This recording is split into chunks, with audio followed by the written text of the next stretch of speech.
Hello दोस्तों, आपका स्वागत है उत्तक लेसन टिश्यू में। चलिए स्टार्ट करते हैं। पहला क्वेश्चन, पौधे में लचीलापन किस अस्थायी उत्तक के कारण आता है? सबसे पहले तो याद रखिए कि अस्थायी उत्तक के कारण आती है लचीलापन। ओके, और वो कौन सा अस्थायी उत्तक है? कोलेन कायमा। ओके, कभी कभी ऐसे ही पूछ लेगा कि कोलेन कायमा का अस्थायी उत्तक है कि ये अस्थायी उत्तक है, तो बोलेगा अस्थायी उत्तक है।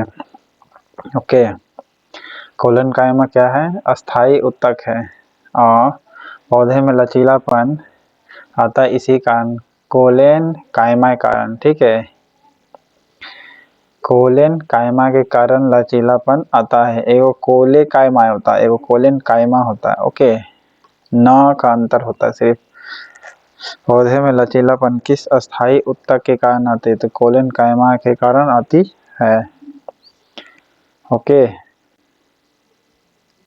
अस्थायी उत्तक है ये, और इसी कारण कोलेन कायमा के कारण क्या आएगी? लचीलापन आएगी। ओके, कौन सा सरल अस्थायी उत्तक पतली कोशिकाओं वाली सरल कोशिकाओं का बना होता है? तो पेरन कायमा जो होती है पतली कोशिकाओं से बना होता है। ओके, इसको कैसे याद रखिएगा? पेरन कायमा को पतली से पेरन कायमा याद रखिएगा। पतली पेरन, पतली पेरन, पेरन। ओके, पतली पेरन, दोनों पापा देख रहे हैं, पतली पेरन। ओके, तो ये अस्थायी उत्तक है पेरन कायमा। ओके, कोलन कायमा भी अस्थायी उत्तक है और पेरन कायमा भी, लेकिन ये पेरन कायमा जो होगी पतली होगी।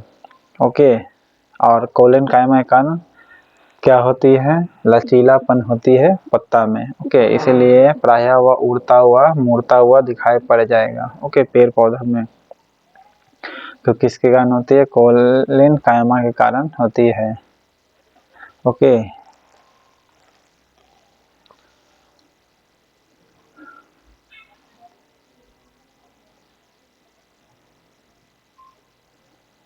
पतली कोशिका वाली सरल कोशिका कौन होती है? पेरन कायमा होती है पतली कोशिका की। ओके,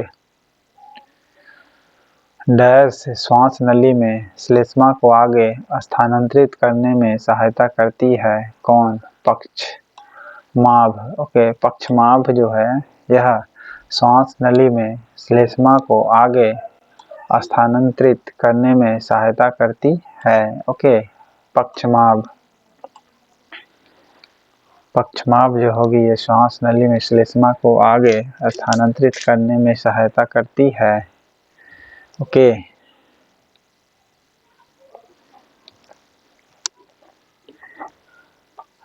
पक्षमाभ जो है ये श्लेष्मा को आगे स्थानांतरित करने में सहायता करती है। ओके, किसको आगे करती है? तो श्लेष्मा को आगे ट्रांसफर करेगी। ओके, यानी भेजेगी। तो कौन है? पक्षमाभ। ओके, पक्षमाभ माने पक्ष लेता है, जाओ कोई आगे ठेल, पक्ष लेता है ना, उसको आगे ठेल। तो किसको ठेलता है? वो आगे श्लेष्मा को। ओके, ट्रांसफर करता है श्लेष्मा को। ओके, हाँ, ये सांस श्वास नली में होती है। ओके, श्वास नली में होती है। कौन? श्लेष्मा। श्लेष्मा ही ट्रांसफर करेगी। ओके, सॉरी, श्लेष्मा को आगे ठेलेगी। कौन? तो पक्षमाभ। तो पक्षमाभ है श्लेष्मा को आगे ठेलेगी। और ये कहाँ होती है श्लेष्मा? तो सांस नली में होती है। ओके, जैसे ऐसे सांस लंबा लेते होंगे ना, ऐसे ये तो ये श्लेष्मा आगे आती है। ओके, सांस नली में श्लेष्मा आगे आई, स्थानांतरित हुआ। ये किसके कारण आगे आती है? तो पक्षमाभ के कारण ट्रांसफर होती है। कोलिन कायमा उत्तक पौधे में कहाँ पाए जाते हैं? कोलिन कायमा बताए थे लचीलापन आता है। ओके, और ये एपिडर्मिस के नीचे पर्णपित में आती है। ओके, एपिडर्मिस में स्किन पर रहेगा किसके? तो प्लांट का, और इसी कारण प्लांट का जो लीफ होगा मुलायम होगी। ओके, या लचीलापन होगा। एपिडर्मिस के नीचे होती है कौन? कोलेन कायमा उत्तक। ओके, एपिडर्मिस के नीचे पर्णपित में होती है। ओके, एपिडर्मिस के नीचे पर्णपित में होती है कोलेन कायमा उत्तक। पौधे में कहाँ पाई जाती है? तो कोलेन कायमा पाई जाती है एपिडर्मिस के नीचे पर्णवृत्त में। ओके, पर्णवृत्त में पाई जाती है। ल्यूकेमिया या रक्त कैंसर किसकी असामान्य वृद्धि से होता है? तो श्वेत रक्त कणिका व्हाइट ब्लड सेल्स बढ़ जाएगा तो ल्यूकेमिया हो जाएगी, ये कैंसर बीमारी है। ओके, सरल अस्थायी उत्तक जिनमें क्लोरोफिल पाया जाता है क्या कहते हैं? तो क्लोरेन कायमा कहा जाता है।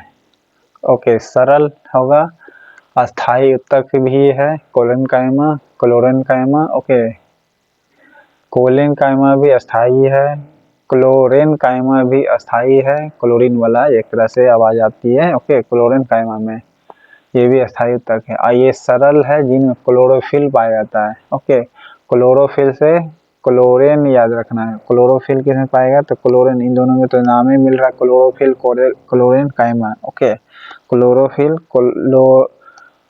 क्लोरेन कायमा में पाई जाती है, कोले कायमा नहीं, क्लोरेन कायमा में पाई जाती है क्लोरोफिल। ओके,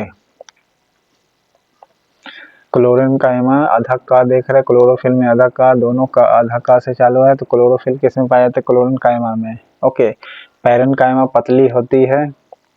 ओके, और कोलेन कायमा के कारण प्लांट जो होती है प्रायः लचीला होता है। पैरन कायमा उत्तक होता है, कौन? अस्थायी उत्तक होता है। ओके, पैरन कायमा क्या होता है? अस्थायी उत्तक होता है, बताए थे, और पतली होती है। ओके, विभाजन करने वाले उत्तक को विभाज्योतक कहा जाता है। ओके, विभाजन करने वाले उत्तक को क्या कहा जाता है? विभाज्योतक कहा जाता है।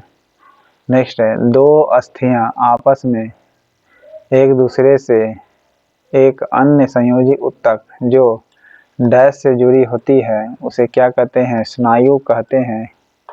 ओके, स्नायु किसे कहेंगे? दो अस्थियां आपस में एक दूसरे से एक अन्य संयोजी उत्तक जो डैश से जुड़ी होती है उसे क्या कहते हैं? तो स्नायु कहते हैं। ओके, क्या कहते हैं? स्नायु कहते हैं।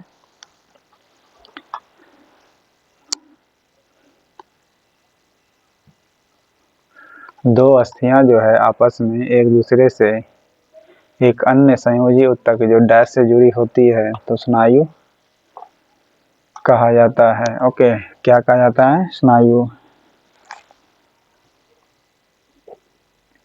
एपिथेलियल उत्तक निम्न कार्य करता है, कौन? रक्षा, श्रवण, अवशोषण। ओके, एपिथेलियल उत्तक क्या कार्य करता है? रक्षा करती भी है, श्रवण भी करेगी, अवशोषण भी करेगी। एपिथेलियल आपको कहाँ पाई जाती है? ये स्किन पर पाई जाती है। स्किन, तो स्किन तो निश्चित है कि उसे सुरक्षा गार्ड भी होगा, और स्किन को सुरक्षा गार्ड भी कहा जाता है। ओके, स्किन को ही एपिथेलियम उत्तक कहा जाता है या एपिथेलियम टिश्यू कहा जाता है। ये क्या करती है? रक्षा करती है, प्रोटेक्शन करती है, और रिलीज भी करती है। रिलीज क्या करेगी? अब तो आपका पसीना स्किन छोड़ती है ना। ओके, तो एपिथेलियल स्किन रिलीज भी करती है, सुरक्षा भी प्रदान करती है, और अवशोषण भी करेगी। अवशोषण कैसे? देखिए, जब व्यक्ति मर जाता है तो क्या होता है? उसका बॉडी पानी में फूला हुआ देखे होंगे, जब पानी में डूब के मरता है तो उसका शरीर फूल जाता है। तो क्यों? क्योंकि वो अवशोषण कर लिया ना। तो एपिथेलियल टिश्यू क्या किया? अवशोषण भी कर लिया, रिलीज भी कर लिया जैसे पसीना, अब पानी को एब्जॉर्ब भी करेगा, साथ ही साथ ये रक्षा गार्ड भी है। ओके, तो एपिथेलियल टिश्यू का ये तीन काम आपको बता दिए। ठीक, स्नायु क्या है? ये दो अस्थियों को आपस में एक दूसरे के साथ एक संयोजी उत्तक को जो जुड़ी होती है उसे क्या कहते हैं? स्नायु से जुड़ी होती है। ओके, दो हड्डियां किससे जुड़ी होती है? स्नायु से, टेंडन कहलाता है। ओके, स्नायु को इंग्लिश में कहते हैं। ब्लवर क्या है? ब्लवर तो सबसे पहले ध्यान रखिए फैटी उत्तक है, और ये फैटी उत्तक किस में होता है? एडिपोज उत्तक में होती है। ओके, किस में होती है? एडिपोज में होती है। ओके, एडिपोज से होती है। ब्लवर संबंधित किससे है? एडिपोज से है। ओके, ब्लवर किससे संबंधित है? एडिपोज टिश्यू से है।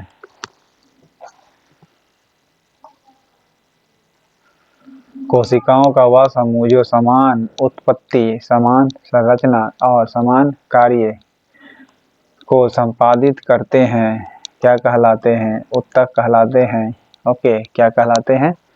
उत्तक कहलाते हैं। कोशिकाओं का वह समूह जो समान उत्पत्ति करना हो, समान संरचना करना हो या समान कार्य करना हो, इसी को संपादित करने वालों को कहते क्या है? उत्तक कहते हैं। ओके, क्या कहते हैं? उत्तक कहते हैं। कोशिकाओं का वह समूह जो समान उत्पत्ति करना हो, समान संरचना करना हो और समान कार्य करना हो, ओके, इसी को संपादित करते हैं क्या कहलाते हैं? उत्तक यानी टिश्यू कहलाते हैं।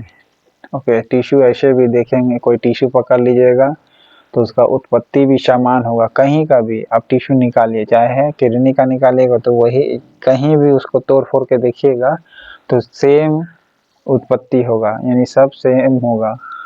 स्ट्रक्चर भी अगर खोल के देखिएगा उसको जूम करके तो सेम होगा। और कार्य भी, जैसे अगर किडनी का काटे तो सिर्फ किडनी का ही काम करेगा टिश्यू, ना कि अलग कार्य करेगा, तो वो कौन है? उत्तक ही होगी। ओके, या लीवर का काटेगा तो लीवर का ही केवल कार्य करेगा वो टिश्यू, तो वो कौन है? उत्तक होगी। कोशिकाएं जो रक्त नलिका को स्थारित करते हैं उस किस उत्तक से संबंधित है? सल्की एपिथेलियम से संबंधित है। सल्की एपिथेलियम से है।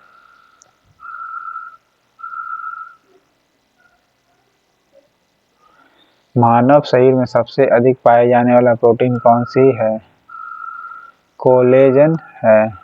कोलेजन तो सबसे पहले याद रखिए प्रोटीन है, केराटिन भी प्रोटीन है, याद रखिएगा। ओके, कोलेजन जो है ये सबसे अधिक पाई जाती है हमारे शरीर में।